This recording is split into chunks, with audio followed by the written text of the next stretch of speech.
मैं आशा से अपने यूट्यूब पर आप लोगों का स्वागत करती हूँ। एक कजरी गीत लेकर आई हूँ। प्लीज अपना प्यार आशीर्वाद बनाए रखिएगा।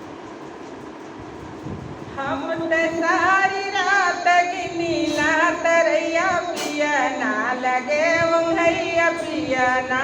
हम ते सारी रात गिनीला तरैया पिया ना लगे ओंघैया पिया ना। कई के सोलहो सिंगार बाट जोहिला तोहार। कई के सोलहो सिंगार बाट जोहिला तोहार। जैसे रात जो है चकैया पिया ना लगे ओंघैया पिया ना।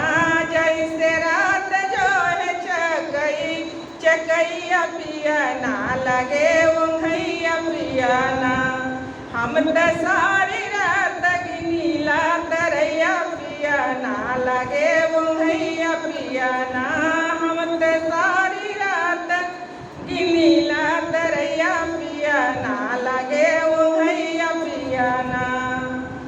दाना पानी ना सोहाला अंग भंग ना सोहाला। दाना पानी ना सोहाला रंग भंग ना सोहाला।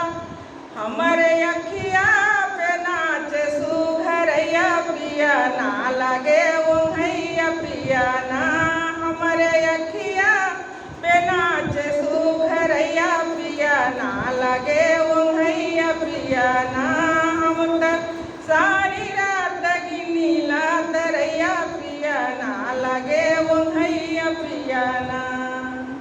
आई सावनी बहार सुनी से जिया हमार।